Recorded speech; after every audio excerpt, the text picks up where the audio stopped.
नमस्ते विद्यार्थी मित्रांनो. वर्ग 7वा स्कॉलरशिप विषय बुद्धिमत्ता चाचणी स्वाध्याय क्रमांक 3.1 मधील प्रश्न आपण या व्हिडिओमध्ये बघणार आहोत. यामधील प्रश्न सोडवत असताना फक्त पर्याय क्रमांक न सांगता त्याचे सविस्तर स्पष्टीकरण केलेले आहे. त्याचप्रमाणे इतर जे पर्याय आहेत त्याच्याबद्दल ही सविस्तर माहिती दिलेली आहे.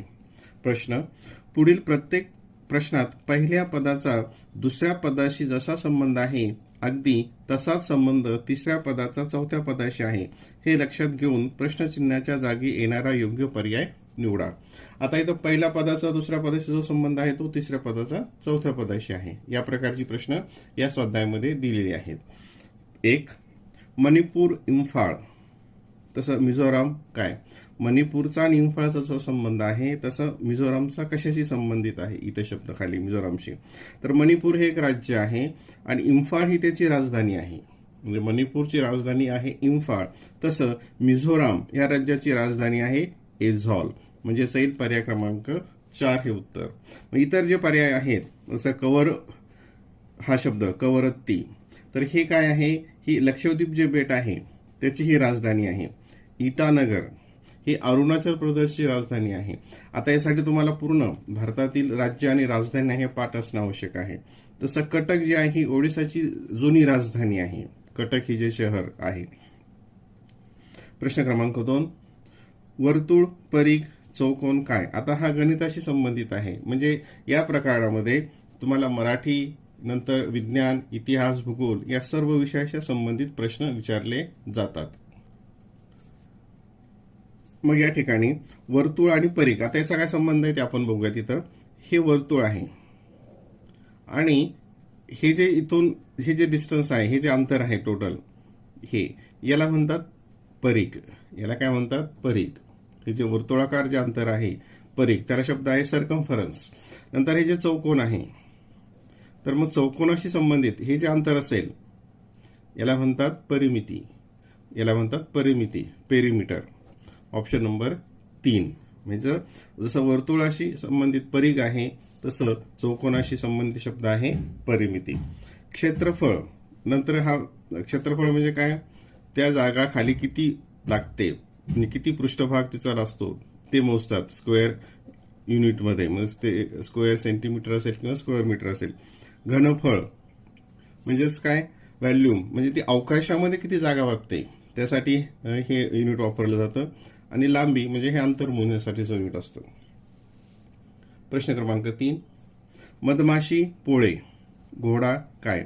आता मधमाशा जे आहे त्या कुठे राहतात? जे पोळे असते त्यांचं घर, राहण्याचं ठिकाण त्याला म्हणतात पोळे. तसं घोड्यांचं राहण्याचं ठिकाण त्याला काय म्हणतात? तर त्याला म्हणतात पागा. म्हणजे हा पागा शब्द हा जुना आहे, ऐतिहासिक आहे.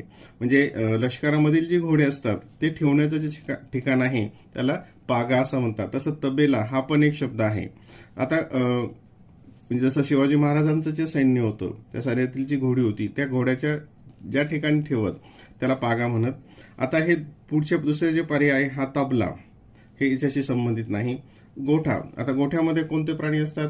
तर गाय, म्हशी ही गुरेढोरे गोठ्यामध्ये बांधले जातात, त्यांचं ते राहण्याचं ठिकाण आहे. आणि खुर्डे, खुर्डेमध्ये कोंबडी म्हणजे जे लहान जनावर आहेत त्यांचा निवारा कुठे असतो? खुर्ड्यांमध्ये असतो. म्हणजे घोड्याशी संबंधित जसं मधमाशी, पोळे या ठिकाणी राहतात त्यांना राहण्याचं ठिकाणाचं नाव, तसं घोड्यांच्या राहण्याच्या ठिकाणाचं नाव आहे पागा, दिलेल्या पर्यायांमधून. प्रश्न क्रमांक 4. मुंबई, भारत, मग तसं हॅम्बर्ग काय? आता मुंबई हे भारतातील एक महत्वाचे शहर आहे. ठीक आहे. मग यामधील हे जे शहर आहे हे शहर कोणत्या देशातील आहे? हॅम्बुर्ग हे शहर कोणत्या देशातील आहे? तर हा प्रश्न भूगोलाशी संबंधित आहे, तर त्याचा सुद्धा अभ्यास तुम्हाला माहिती असणं आवश्यक आहे. तर हे जे शहर आहे हे जर्मनीमधील शहर आहे.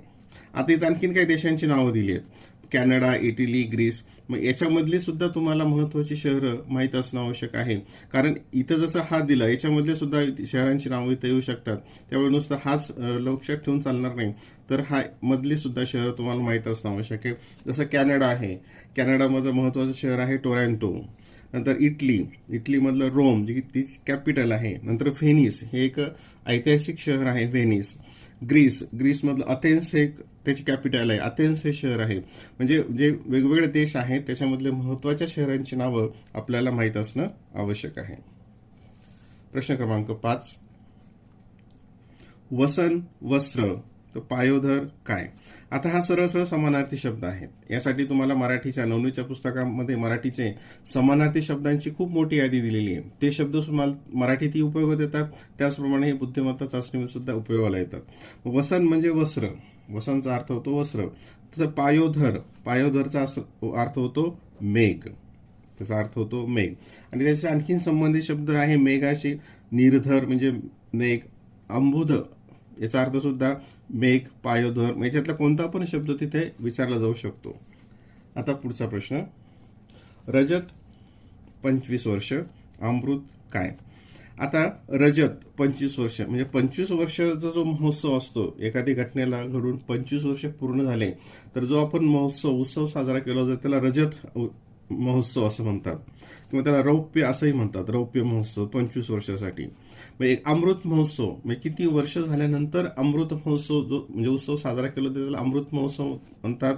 तर 75 वर्ष पूर्ण झाल्यानंतर जो उत्सव आपण करतो, सेलिब्रेट करतो, त्याला अमृत महोत्सव म्हणतात. जसं भारताला स्वातंत्र्य मिळून 2022 मध्ये 75 वर्ष पूर्ण झाली, म्हणून पूर्ण भारत देशामध्ये आपण आझादी का अमृत महोत्सव साजरा केला होता. आता आणखीन काही पर्याय आहेत. 50 वर्ष. 50 वर्ष झाल्यानंतर कोणता महोत्सव साजरा केला जातो? तर तो असतो सुवर्ण महोत्सव, त्याला म्हणतात सुवर्ण. 100 वर्ष त्याला म्हणतात शताब्दी. आणि 60 वर्ष झाल्यानंतर त्याला म्हणतात हीरक महोत्सव. म्हणजे हे सुद्धा तुम्हाला विचारलं जाऊ शकतं. इथं सुद्धा दुसरे शब्द येऊन हा प्रश्न विचारला जाऊ शकतो. त्यासाठी तुम्हाला त्याचे सर्व पर्यायांचे अर्थ माहीत असणं आवश्यक आहे. प्रश्न क्रमांक 7. फाल्गुन होळी आणि कार्तिक काय? तर फाल्गुन महिन्यामध्ये होळीचा सण येतो. तसं मग कार्तिक महिन्यामध्ये कोणता सण येतो? तर कार्तिक महिन्यामध्ये आता इथं गणेश चतुर्थी. गणेश चतुर्थी ही कोणत्या महिन्यामध्ये असते? तर ही भाद्रपद महिन्यात असते.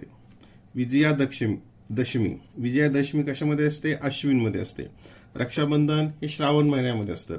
आणि दीपावली ही कार्तिक मध्ये असते. म्हणजेच पर्याय क्रमांक 4 हे त्याचं उत्तर असेल. प्रश्न क्रमांक 8.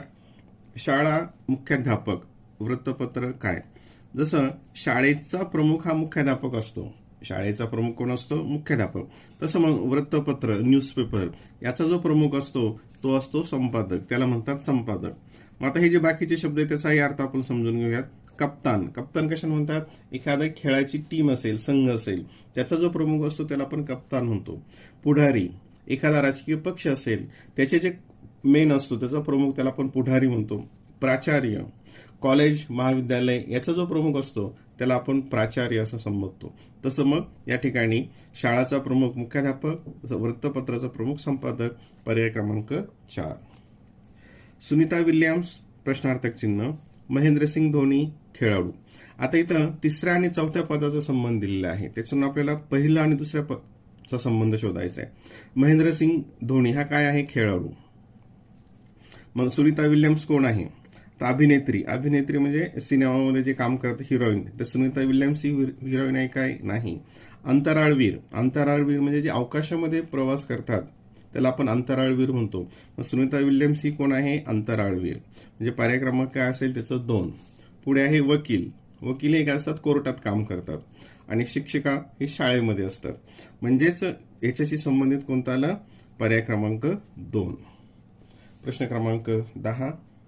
मुंग्या, शिस्त, मधमाशा काय? तर मुंग्यापासून आपल्याला कोणता गुण? इथे हे गुणदर्शक शब्द पुढे दिलेला आहे. मुंग्यापासून आपल्याला काय कळते? शिस्त समजते. मुंग्या ह्या शिस्तबद्ध असतात. तसं मग मधमाशा यांचा कोणता गुण आहे? तर संग्रह करणे. जसं ते मधांचा संग्रह करतात, पोळ्यामध्ये मध साठवतात.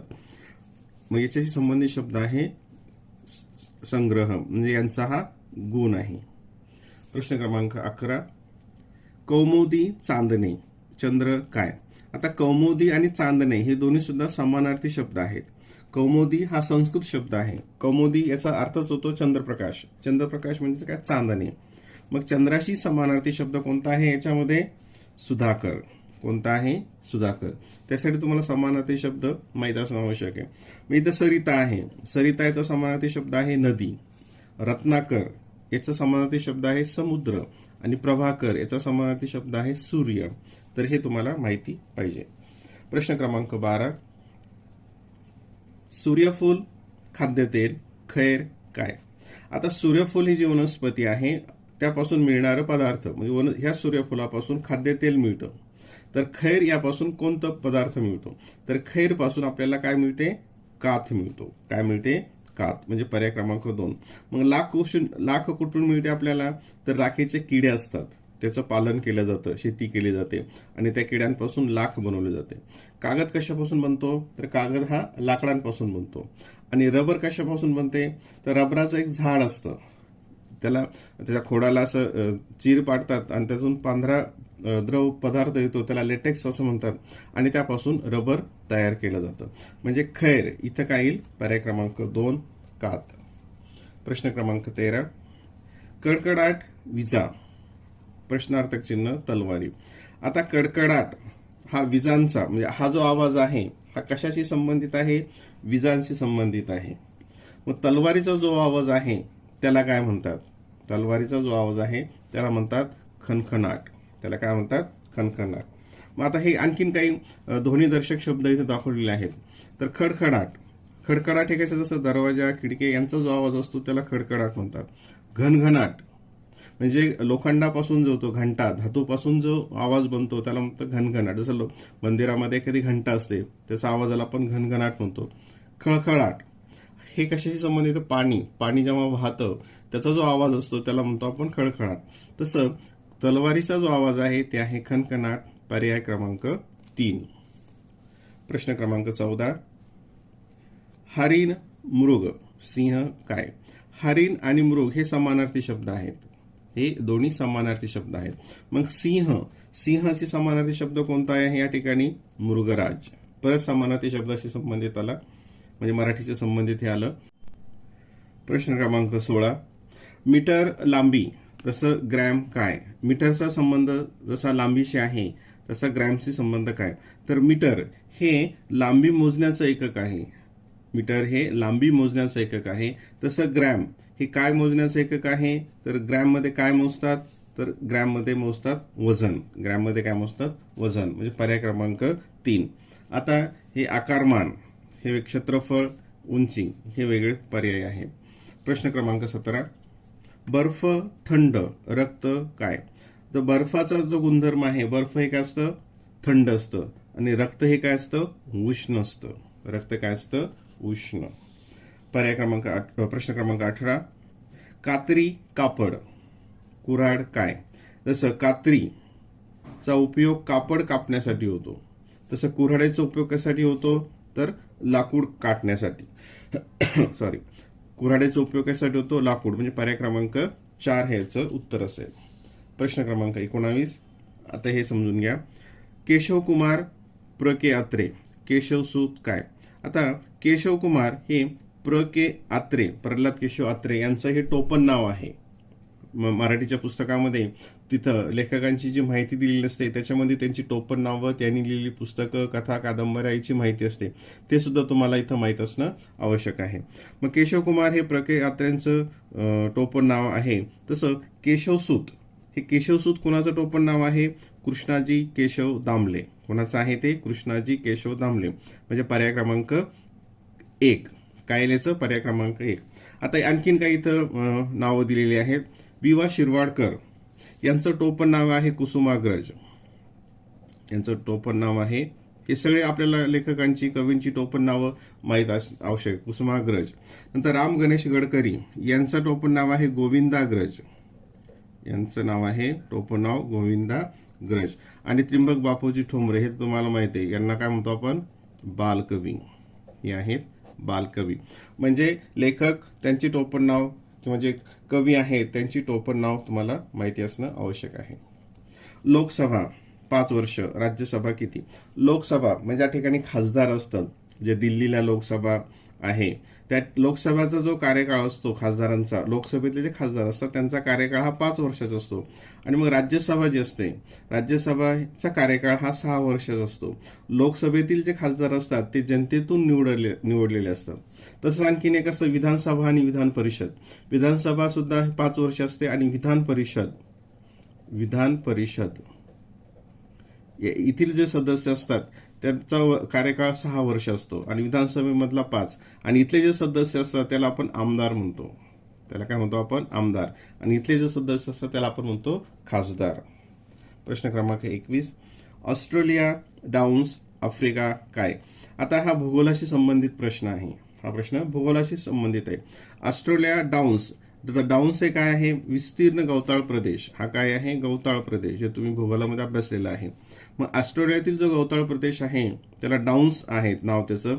तसं मग आफ्रिकेमधील जो गवताळ प्रदेश आहे त्याला काय म्हणतात? तर आफ्रिकेमधील जो गवताळ प्रदेश आहे त्याचं नाव आहे वेल्ड. त्याचं नाव आहे वेल्ड. आणखीन काही या ठिकाणी नाव दिले, जसं पंपास. हा पंपास कुठे आहे? दक्षिण अमेरिकेमध्ये. पंपास कुठे आहे? दक्षिण अमेरिकेमध्ये. प्रियरी हा उत्तर अमेरिकेमधला. आणि स्टेप हे आशिया खंडातील गवताळ प्रदेश आहेत. म्हणजे याच्यापैकी इथलं कोणताही देशाचं नाव इथं येऊ शकतं. त्यामुळे ही सगळी माहिती तुम्हाला माहिती असणं आवश्यक आहे. प्रश्न क्रमांक 22. दिवस, तास, वर्ष काय? जसं दिवस हे तासांपासून बनतात, दिवस हे तासांपासून बनतात, तर वर्ष हे कशापासून बनतं? महिन्यांपासून. जसं 24 तास 1 दिवस, तसं 12 महिने 1 वर्ष. म्हणजे पर्याय क्रमांक 2. प्रश्न क्रमांक 23. मित्र, शत्रू, प्राचीन काय? सरळ सरळ विरुद्धार्थी शब्द आहेत. मित्राचा विरुद्धार्थी होतो शत्रू. आणि मग प्राचीन, प्राचीनचा विरुद्धार्थी शब्द आहे अर्वाचीन किंवा आधुनिक. ठीक आहे, हे विरुद्धार्थी शब्दाशी संबंधित आहे. प्रश्न क्रमांक 24.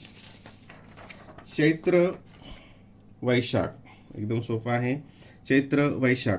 आता हे मराठी महिने जे आहेत तुम्हाला हे सलग पाठ असणं आवश्यक आहे, त्यामुळे हा क्रम तुमच्या लक्षात येईल. चैत्र नंतर वैशाख महिना येतो, तसं भाद्रपद नंतर कोणता येतो? अश्विन. 12 महिने मराठीचे तुम्हाला पाठ पाहिजेत. मधमाशी, पोळे, मुंगी काय? जसं मधमाशी जे राहते ठिकाण त्याला आपण पोळे म्हणतो, मागे आपण बघितलं होतं हे. तसं मुंगी ज्या ठिकाणी राहते, मुंग्या ज्या ठिकाणी राहतात त्याला काय म्हणतात? वारुळ. मुंग्यांचे वारुळ. मग बीळ, हे बीळ कोणाच्या राहण्याचं ठिकाण आहे? उंदीर असेल, साप असेल, हे बिळात राहतात. खोपा, हे खोप्यामध्ये कोण असतं? तर पक्षी हे खोप्यामध्ये राहतात. आणि ढोली, ढोली याच्यामध्ये कोण राहतं? तर घुबड हे जे आहे ढोलीमध्ये राहतं. म्हणजे झाडाच्या खोडामध्ये जागा केलेली असते आणि त्याच्यामध्ये हे घुबड राहत असतं, त्याला ढोली असं म्हणतात. प्रश्न 26. आंब्याच्या झाडांची राई, तसं बांबूंचे काय?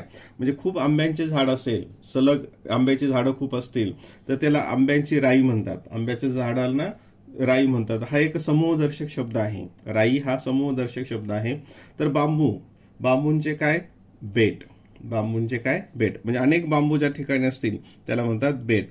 मग इथं काही टोक आहे, काही शब्द बघा. हे टोक म्हणजे हा टोक कशाचे समूहदर्शक शब्द आहे? तर उडणाऱ्या पक्ष्यांचा जो थवा आहे त्याला टोक म्हणतात.